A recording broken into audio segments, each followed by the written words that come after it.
Once upon a time in the thrilling world of suburban drama, we meet Emma Grossman, the epitome of warmth and empathy. Our delightful tale kicks off with Emma showcasing her stellar parenting potential by witnessing a cat's aquatic adventures in her Fountain View theater. Of course, she makes sure to close the blinds promptly, proving that her heart is as vast as the Pacific, or should I say, as vast as Elon Musk's plans for a coffee shop on Mars. Emma's father, David Grossman, a beacon of single parenthood, is blessed with the company of this emotionless prodigy. As Emma plans her grand citizenship award conquest, her dear Aunt Angela barges in to announce the discovery of a new babysitter. Emma's previous babysitter? Well, she experienced an unfortunate accident. No big deal. Just another day in Emma's emotional Dunkin' Donuts. As they chat about the hazards of babysitting, Emma casually points out the dead cat in the fountain. But worry not, folks, for Emma's emotional reservoir is as dry as the Sahara Desert. At school, a wasp-induced hysteria ensues, and Emma, the fearless insect warrior, captures the winged menace with a glass. Move over, Avengers. We've got a new hero in town. Meanwhile, David, in desperate need of a live-in therapist, interviews Chloe, a potential babysitter who's apparently more interested in David than in childcare. Excellent choice, David. Because who wouldn't want a babysitter with a side of flirtation and a Starbucks pumpkin spice latte addiction? Back in the schoolyard, Emma exhibits her compassionate side by helping a classmate, Katie, stand up. The teacher watches, probably taking notes on the artificial display of emotions. Emma, determined to win that citizenship award, practices smiling in front of the mirror. The award day arrives, and to everyone's shock, especially Emma's, Milo snatches the victory. Emma's dream shattered, she consoles herself by insulting Milo, because healthy competition is for losers. Later, in a display of unparalleled friendship, Emma takes Milo to a cliff, where the screen mercifully goes blank. Milo's fate? Oh, he just takes a plunge and drowns. When questioned about Milo's whereabouts, Emma effortlessly spins a web of lies. Two girls scream for help, parents rush to the scene, and, lo and behold, Milo's washed-up body graces the shore. CPR attempts fail. Milo is dead. But does Emma care? Not a smidgen. Fast forward to breakfast, where David attempts to discuss Milo's untimely demise with Emma, who seems more interested in her cereal. Chloe, the new babysitter with a side hustle in pharmaceuticals, steals David's medicines. Emma, the brilliant puppeteer, uses this knowledge to make Chloe her ice cream-fetching minion. Chloe, in awe of Emma's charm, graciously complies, and even throws in a sweet nickname for good measure. The next day, it's Milo's memorial, a tear-jerking event where everyone weeps for the lost soul. Well, everyone except Emma, our emotionless maestro, who probably has a checklist for grieving properly. David talks to Milo's parents and finds out that the medal is missing. They assume that it sank in the ocean. But oh, what's this? Emma, the emotionless wonder, suddenly sheds tears as if she's auditioning for a drama class. Must be a new acting strategy. Or maybe she's just trying to keep up with the ocean-themed narrative. Back at home, David, the unsuspecting single dad, becomes Sherlock Holmes folding laundry. Lo and behold, Milo's medal emerges from the depths of Emma's mattress. But don't worry, folks, it's just a quirky decorating choice. As David scrolls through the award day pictures, he uncovers a treasure trove of Emma glaring at Milo. Suspicion arises, and David starts connecting the dots. Maybe Emma's icy stares had something to do with Milo's unfortunate cliffside adventure. Enter Mrs. Ellis and Officer Inquisitive, the dynamic duo investigating Milo's demise. Emma, our little thespian, eavesdrops on their conversation, and with an Oscar-worthy performance, fakes a vase-induced injury to halt the grown-up chit-chat. While tending to Emma's wound, David cautiously questions her about the cliffside rendezvous with Milo. Emma, the picture of innocence, angrily denies any involvement. But when David drops the bomb that Mrs. Ellis spilled the beans, Emma goes full-on drama queen, accusing Mrs. Ellis of harboring a deep-seated hatred for her. In the world of suburban mysteries, Chloe, the babysitter sleuth, adds fuel to the fire. While casually denying her a smoking spot, David unintentionally sets off Chloe's investigative instincts. Cue the ominous scooter ride, where Chloe enlightens Emma about the impending electric chair if her misdeeds are uncovered.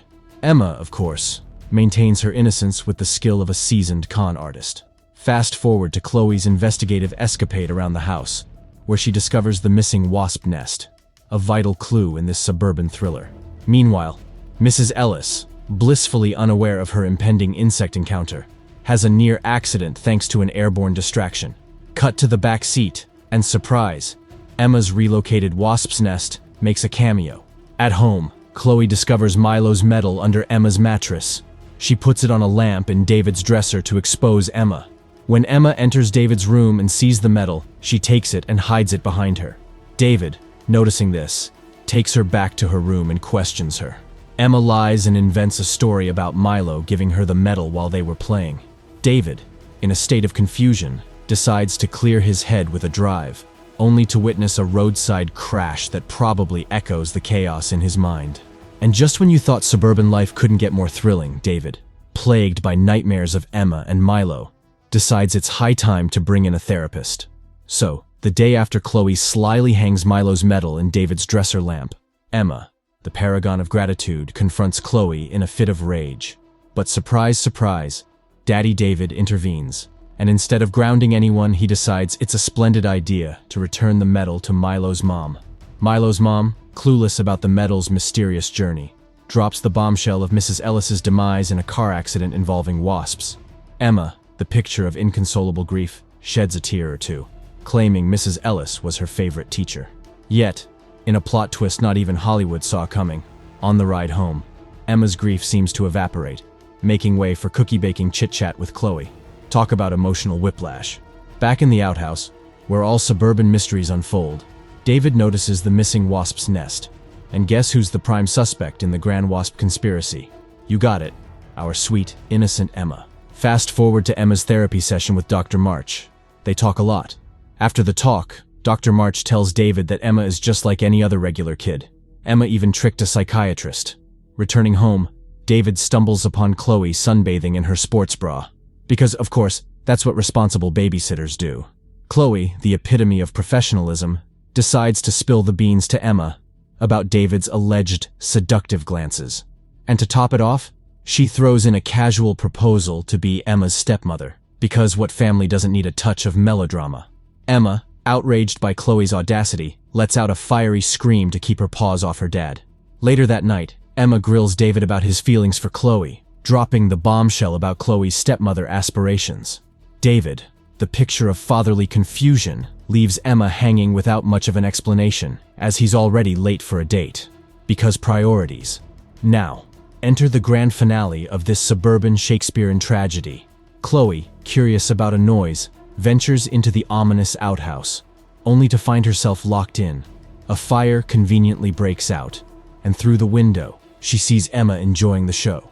The fire, playing the role of Emma's accomplice, takes Chloe out of the picture. David returns to a scene straight out of an action movie. Firefighters, paramedics, and a missing babysitter. Emma, meanwhile, has found refuge in an official's home. When David finally reunites with her, he hugs her in a moment of sheer parental despair. And now, the climax. David, embodying the concerned father, confronts Emma about her deeds. Emma, with the casual demeanor of a seasoned villain, admits to pushing Milo off the cliff. But wait, there's more. She also spills the tea on pushing Mrs. Levia, the old babysitter, down the stairs because the poor woman dared to grab her hand. David, horrified by the revelation, faces the stark reality of having a child who's seemingly more adept at murder than cookie baking. So, David, the picture of parental concern, is utterly shocked at the mere suggestion that his precious daughter could commit a horrible crime. Because clearly, little angels don't have the capacity for such mischief. The town sheriff, however, seems eager to meet Emma. But oh no, David, in his infinite wisdom, plays the sick card and whisks Emma away to their lake house. Because nothing says innocence like escaping town when the heat is on. Enter the suspenseful revelation from the sheriff. The fire was set deliberately. David, with his keen deductive skills, realizes that his dear daughter might be in the crosshairs of justice. Time to contemplate the use of that gun he conveniently has lying around the house. In a shocking turn of events, Emma decides that her father's demise would solve all her problems. So she enters his room, plants a sweet kiss on him, and attempts to gas him in his sleep. Because, you know, every daughter dreams of gassing her dad. But fear not. David, the beacon of survival instincts, wakes up just in time to thwart Emma's deadly plan. He rushes to the lake, confronts her and, in a display of fatherly calmness, asks her why she wanted to kill him.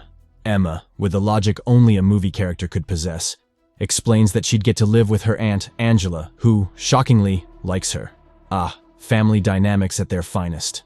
David, showing remarkable restraint, doesn't go ballistic on Emma, but instead takes her inside, crushes his medicines, and serves her a cup of hot chocolate laced with who knows what.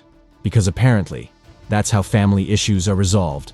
In a twist worthy of a Shakespearean tragedy, David spills the beans to Aunt Angela about Emma's misdeeds. However, Angela, in her infinite wisdom, doesn't buy it. David, feeling cornered, decides to take matters into his own hands. It turns out that David put medicine in Emma's hot chocolate to kill her, so she wouldn't harm more people. However, he doesn't tell Angela this. That night when he's sleeping, Emma comes into his room with a gun. She shoots, but misses, hitting the pillow instead. The noise wakes David, and he asks her how she's still alive. Emma says she switched their hot chocolates. David tries to take the gun, and Emma calls 911. She runs to the bathroom with David chasing her, intending to kill her. Emma tells the 911 operator that her father is trying to harm her. David breaks the bathroom door and aims his gun at Emma. But wait, the housekeeper, armed with a rifle, decides to join the party. Because every suburban home needs a housekeeper turned hero. In a shocking turn of events, the housekeeper shoots David, who collapses to the ground. The police arrive just in time to witness the grand finale. And how does the movie conclude? With Aunt Angela arriving on the scene, comforting Emma, and delivering a classic line, "Your dad was probably sick."